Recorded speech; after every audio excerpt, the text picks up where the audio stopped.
Hi, my name is Mark, and if you follow my channel for a while, you know that many times we talk about improvising and all of the best ways to do it, whether it's over like general chord progressions or if it's like fancy chord progressions with tons of extensions and weird chords and stuff like that. But I'm here to tell you that none of those videos were really the hardest ones about improvising, because the real hard time to improvise is not really when you have all the weird chords that seem to make no sense in a chord progression. Well, maybe those are a little bit hard too. But in many ways, those aren't really the hardest ones to improvise over. The hardest one is, let's say that we're going to do it in D minor, for instance. This is the hardest chord progression you can improvise over in D minor.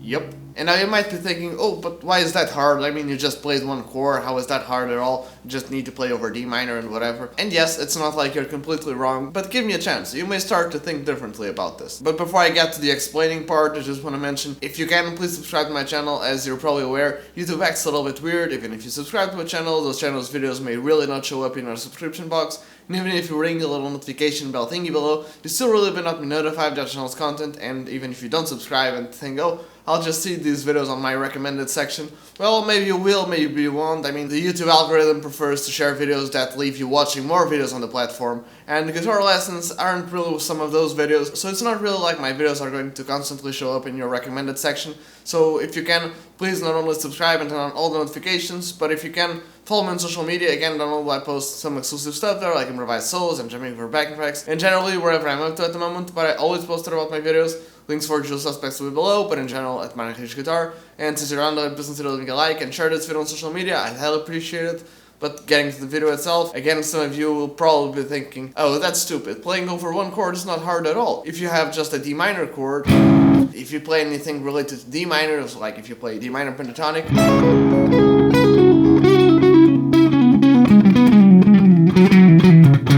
it will all work and sound good, but you don't really need to worry about hitting chord tones and whatever, because you're just playing over D minor. You can play whatever D minor is. And even though that is technically correct, I mean, when you're playing over a chord progression, when you move from one chord to the other, you really gotta make sure that you hit some of those chord tones so that you don't really end up with something like, unless that is the sound you're looking for. So when you're playing just over like a D minor chord or some sort of D minor vamp, like some funky stuff,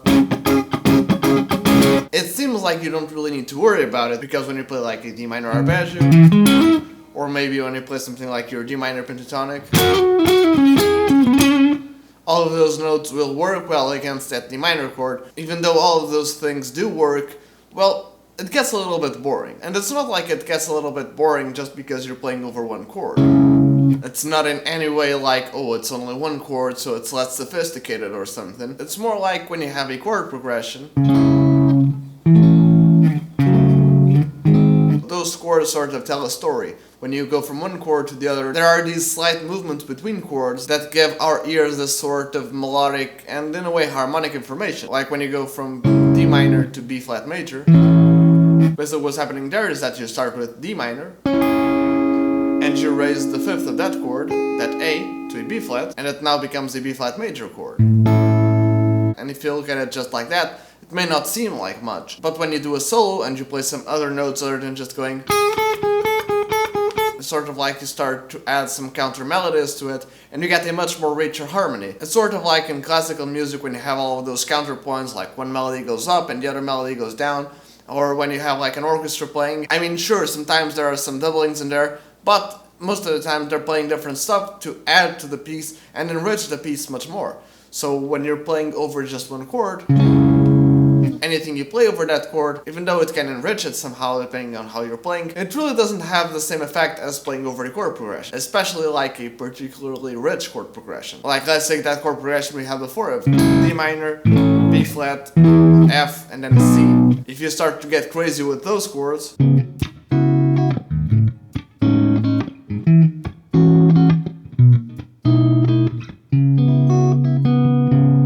you're adding way more information and making the chord progression much more specific, and improvising over chords like that gives you a different vibe of improvising, because, well, with all of those extensions in there, it's not really like you need to be super careful about it. I mean, this chord is a D minor chord, and this chord is still a D minor chord. It's a fancy D minor chord, but it's still a D minor chord. But again, getting back to it, with all of those crazy extensions, you get some different movements between chords, and I think that's what makes your soloing and improvising a little bit special when you're playing over chord progressions, is that when moving chords, your playing gets a different vibe. I mean, we've all heard solos when people play over different chord progressions, and they keep playing the same lick over each chord.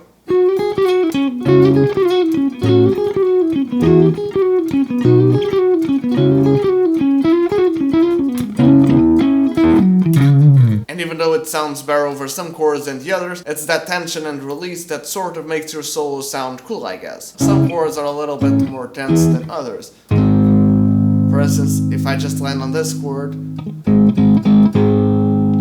it's not like it sounds bad, but you much prefer hear this. Hear that resolution, right? Hear that tension and release. Well, that tension and release ain't really happening when you're just playing over one chord. And again, even if I just play that D minor chord, I improvise something in D minor, you'll probably be able to hear that, even though none of it will sound technically bad. It's not really like you'll feel, oh, that's like a super memorable solo.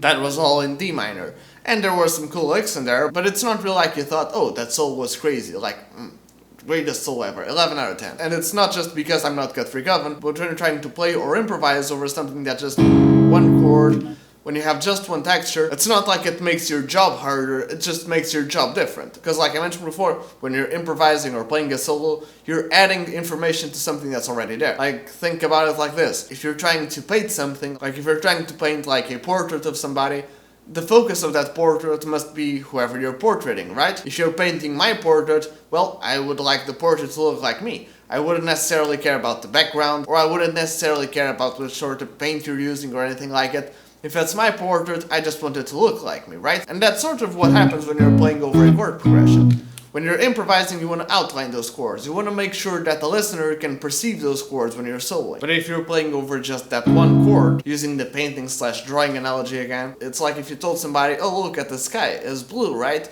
Well, paint me the sky. And you could just paint the canvas blue and you'd have the sky, right?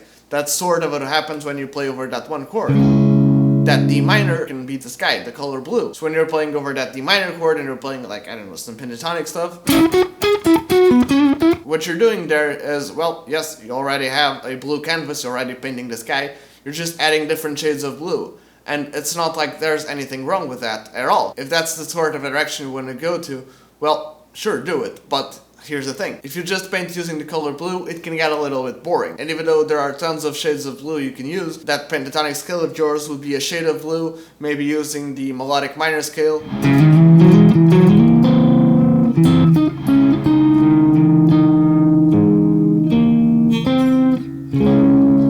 Would be another shade of blue. If you try to use like the harmonic minor or the Phrygian scale or something like that, they would all be blue, just different shades of blue. And the more creative artistic of you will maybe thinking, well, yeah, sure, I mean, that makes sense, but the sky is not always blue, well, or at least it's not always that shade of blue or anything like it. Like, if you look at the sky during the sunrise/sunset hours, it's sort of orangey like, and if you're during the nighttime, well, even though it's sort of a dark blue, it can almost seem black, and those are all things that make the sky.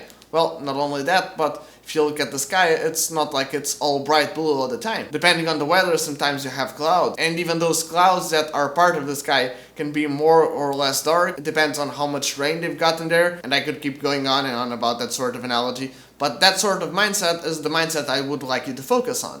Because, again, if you look at the D minor chord, it only really has 3 notes. It has the note D, the note F, and the note A. If you play one of those notes, you'll get, of course, a little bit of blue in your painting, but if you want to add some extra stuff, you should maybe try to focus on other stuff related to the D minor. Like I mentioned before, using the painting analogy, the sky is blue and your canvas is already blue. But now you gotta fill it with something. You could maybe paint some clouds in your painting. Well, the same thing with our D minor. Just before we played this chord progression, which is in D minor, right? Well, even though we're just playing over this D minor chord, we're not really playing over that chord progression. You could maybe try to impose that chord progression while we're playing over D minor. Like maybe focus on some of those chord tones as if you were playing over that chord progression, but you're not really playing over that chord progression. And it will give your D minor a different sound. For instance, that B flat major. If you're playing over D minor and you land on that B flat major, you get this sort of D minor minor 6th or D minor flat 13.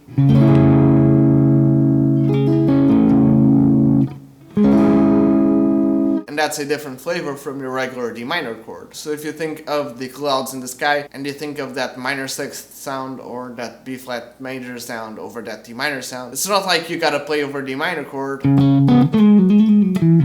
and just breeze through that B flat. You really gotta land on it.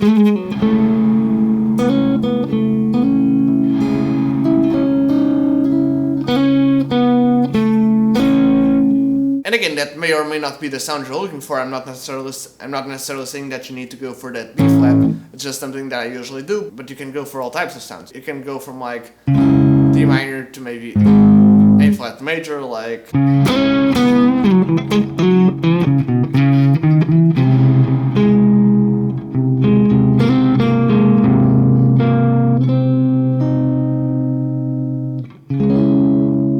I really try to focus, in this case, on that sort of melodic minor sound.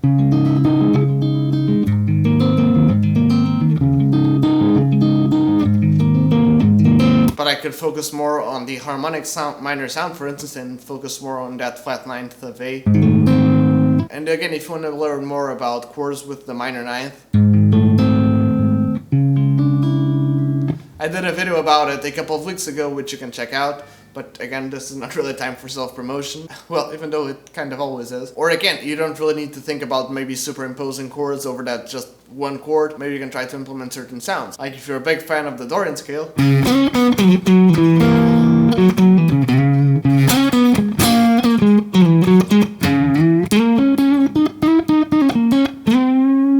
the notes that really bring that Dorian sound are the flat 7 and natural 6th. So if you're saying, oh, I really like Dorian, if I'm just playing over like a D minor chord, I really like the Dorian sound, maybe I can focus on that Dorian sound. Well, again, focusing on that Dorian sound, if those notes are the ones that make the Dorian sound, in this case that's C and that B, since that D minor chord can be whichever shade of D minor you want to, whichever shade of blue you want to. If you really want to emphasize a dark blue, for instance, if you really want to emphasize that sort of Dorian sound, again, it's not like you gotta breeze over those notes. Sure, it can sound like Dorian, I guess.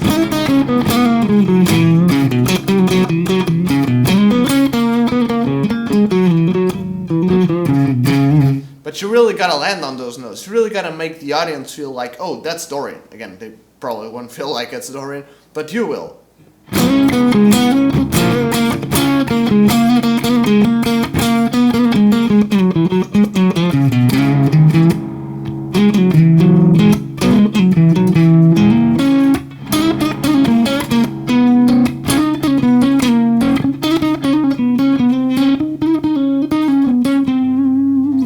There are tons of more approaches to this. You can maybe use the approach of tension and release. Like again, the notes of that D minor chord are D, F, and A. So let's say that we wanted to add a little bit of tension. Maybe instead of us playing that A, we could maybe play an A flat or a G sharp.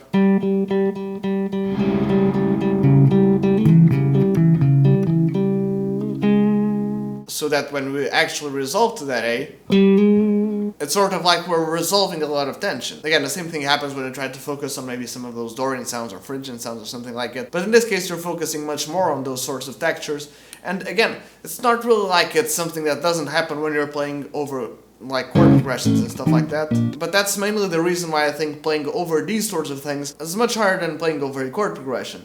Because again, when you're playing over a chord progression, if you had some of those chord tones or then you get off to it and you just play something around it, it will mostly work. But if you're just playing over that one chord, it can be really frightening. Well, frightening maybe is not the correct word. It can be kind of stressful, because after a while, you've probably played all of your licks, and after a while, you've probably run out of scales to play over, and you're probably thinking, oh, I still need to play over like 2 or 3 more bars, and I'm still not sure what I should play. That's definitely something that happens. And not only that, but when you're playing over a chord progression, like I mentioned before, if you play around that chord progression and hit some of those chord tones, you mostly don't really need to think about all of those shades of blue and textures and whatever is related to the sky and stuff like that. You don't really need to think much about it. I mean, sure, you can, and it helps, and you can actually get some different sort of sounds if you do that sort of a thing. I've done lessons on those sorts of things before. When you look at trying to solo or improvise over something like this, which only has one chord or one sort of flavor, because it really is only that flavor and that sort of texture, it can be much more harder than you expect.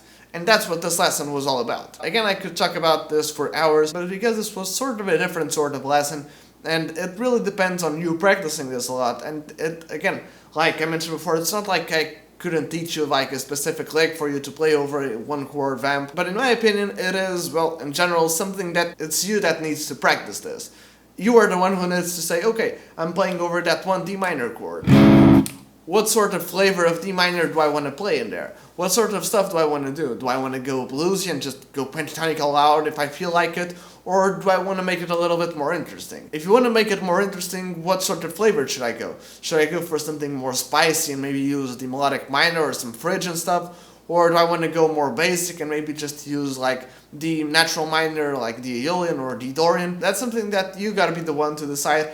That's the flavor I want to, that's what I want to play, that's sort of the thing I need to focus on. But again, I don't know, it's sort of a different lesson than the ones I usually make. This was much more philosophical and metaphysical, I guess, but in a way that sort of matters as well. In a way, music is an art form, and art forms can very much be a language. You usually want to get a message across. And in this case, because you're playing over that one chord, instead of having to talk about a very specific situation, you just have a topic. And if you have a topic, you gotta bring your own opinion on it. You gotta give your own thoughts about it. So if I play with D minor chord, what are your thoughts about the D minor chord? What are the things that you want to focus on? And again, if you're not really sure about what you want to do with that D minor chord, I've done lessons about it before. I think I've said it before actually, but at this point in the video I'm not really sure. But you can probably check those videos out. Like if you follow my channel, you know that I'm a big fan of the Hungarian minor scale, so I would probably focus on some of those sounds. If you want to know why I like the D Hungarian minor scale and why maybe you'll like it as well, or maybe why you don't like it, maybe perhaps like some other scale, you can check that video out. And like I mentioned before, I have a bunch of other videos which you can check out. And yeah, I guess we can end it with this. Again, I don't really want to bore to death the ones of you who stay this far. And like I mentioned before, it's the sort of thing that you really should practice. And like I mentioned before, I hope you enjoy this video and it helps you somehow, and that you can learn something from it. Again, if you can, please subscribe to the channel, turn on all the notifications, and follow me on social media. If you can check out some of my other videos, I'd really appreciate it. And yeah, I guess we can end it with this. Cheers!